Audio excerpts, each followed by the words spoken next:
There's literally nothing that Israel won't do in the name of vengeance and in the name of continuing Zionism. For some people, the takeaway is as long as they're not literally putting people in ovens, as long as they're not doing exactly what the Nazis did, that somehow that's okay. It's actually not okay. Never again doesn't mean never again in the exact same way that the Nazis did it. If that's your takeaway from the Holocaust, you really need to look at yourself and do some soul searching. I'm Jewish. I lost members of my family during the Holocaust, and the truth is, Israel does not represent me. Israel does not make me safer. In fact, it puts me and all Jews in greater danger, because as Israel commits these crimes against humanity and live streams them, and in some cases gleefully live streams them, we've seen soldiers doing this, Israel doing that and saying it's in the name of Jews, that will create anti-Semitism. The idea that Israel represents all Jews is in itself an anti-Semitic idea. The dual loyalty trope says that all Jews are a monolith and we're all loyal to Israel and we can't be trusted to be loyal to other governments, regardless of where we live. That is really what Israel is leaning into. And you have anti-Semites and then the government of Israel, AIPAC and the ADL, all making the same argument, which I think really shows you the dangers and the inherent anti-Semitism of Zionism. People like to claim that anti-Zionism is anti-Semitic. Well, it's actually not, given that you literally have more Christian Zionists in the world than you have Jewish Zionists. This particular Christian form of Zionism wants Jews to go back to Israel so we can provoke the end times, Armageddon. All Jews except a very lucky 400 who accept Christ as their Lord and Savior burn for all of eternity. So these are the allies. All these cancel culture warriors who talk about right-wingers being canceled are very silent, interestingly enough, when it comes to critics of Israel, who are probably the most canceled people of all. If you're a Palestinian critic of Israel, you're very, very, very canceled. If you're a Jewish critic of Israel, you're less canceled, but you're still canceled. You're just canceled as a self-loathing Jew as opposed to an anti-Semite, which is a significant difference. I mean, I was fired by a network for saying that Israel is an apartheid state. So my being Jewish didn't really protect me. And of course, there's a huge bias in the way that corporate media reports on Israel-Palestine. They're very clear when Russia does something. Russia bombs, Russia strikes, Russia kills. When it's Israel, it's often Palestinians killed in attack, Palestinians dead after bombing. We even know that networks and outlets instruct their writers and reporters not to use certain words like genocide, not even to use the word Palestine. In fact, the reporting by the New York Times on the alleged mass rape used by Hamas was so bad that they had to cancel a podcast that they were going to do about it because there was so little to back it up. Now, on the other hand, you have countless stories and allegations of Israelis raping Palestinians. That got totally ignored. It's really fascinating that we hear time and time again about the 40 beheaded Israeli babies, even though there was no evidence of that. And we do have evidence of actually beheaded babies, children with their heads blown off. I mean, we saw a child literally shredded. Various representatives of the Israeli government are never asked about that. They're never asked to condemn Israel's violence. They're never asked to condemn Israel's terrorism. There was a doctor who was tortured to death.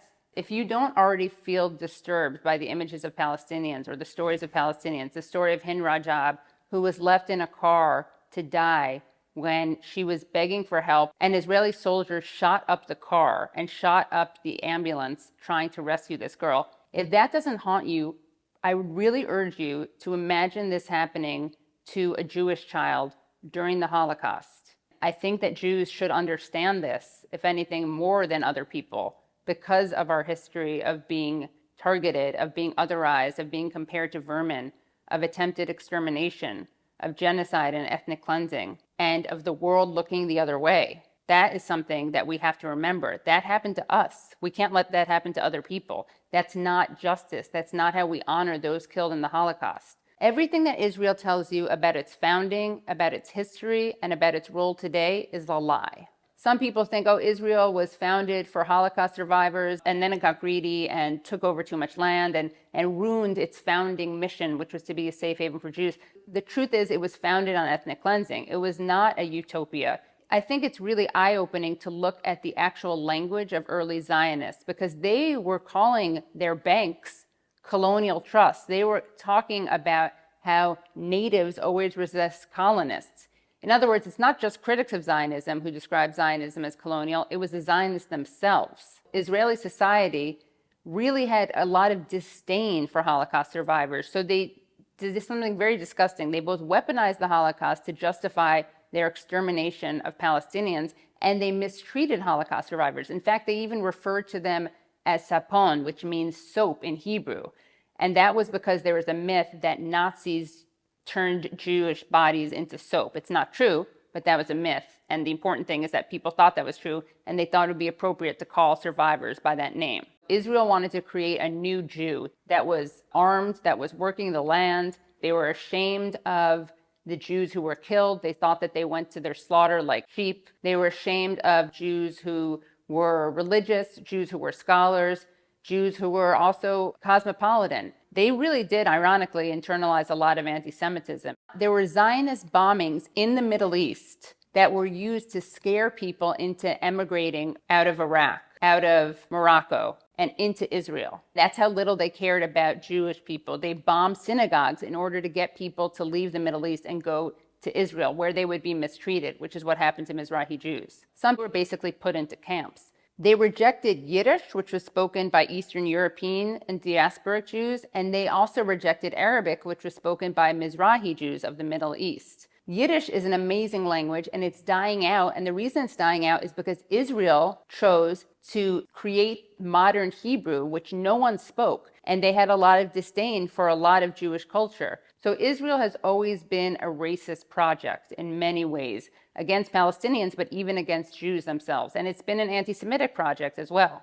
Not only is Judaism obviously much older than Zionism, but there was Christian Zionism from the very beginning, and that was fueled by anti-Semitism and the desire to get Jews out of Europe. Lord Balfour of the Balfour Declaration was a major anti-Semite. Zionism actually requires anti-Semitism to justify its existence. So for Zionists, they don't want to defeat anti-Semitism. They want to use it to strengthen the state of Israel. It's also true to remember that this is not a conflict about religion or culture. Jews and Christians and Muslims lived in peace, in harmony in many areas of the Middle East for centuries. This is about power. This is about land. This goes back to resources. This goes back to the West wanting to have a foothold in the Middle East. This is not about religion. Jewish anti-Zionism has existed since Zionism. A lot of Jews opposed Zionism because they, I would say rightly, predicted it would create anti-Semitism. There's a very rich radical history of Jewish internationalism. During the Spanish Civil War, which many people see as the dry run for World War II, among all the international brigades, so all the volunteers who left their countries to fight in a war against fascism, the most common language spoken was Yiddish, which speaks to this tradition. If we look at so many struggles like the civil rights movement in the United States, there were lots of Jews involved in that. Jewish people were overrepresented in that movement. If you look at South Africa, some of the most active anti-apartheid activists were Jewish. That's the tradition that I'm proud to be part of, not a tradition which weaponizes trauma, tragedy, and the Holocaust to kill more people. Israel is unsustainable. There's no coming back from this. Something new needs to be created. Jews can live side by side with Muslims and Christians in Palestine, just as they have for centuries. If coexistence is so impossible, and if anti-Semitism is so impossible to fight against, how is it that Jews live in Germany today? Germany was where anti-Semitism turned into the Holocaust, and yet somehow Jews are able to live in Germany in safety. But we're supposed to believe that they can't live in Palestine in safety? Palestine is not the country that created Adolf Hitler. Palestine is not the country that created the Holocaust. The biggest threat to Jewish safety is not a free Palestine, it's Zionism. It's essential to challenge the lies and propaganda of mainstream media. You won't see videos like these in the mainstream media, which is why it's so important to support the work of Double Down News on Patreon. And if I do say so myself, The Katie Halper Show.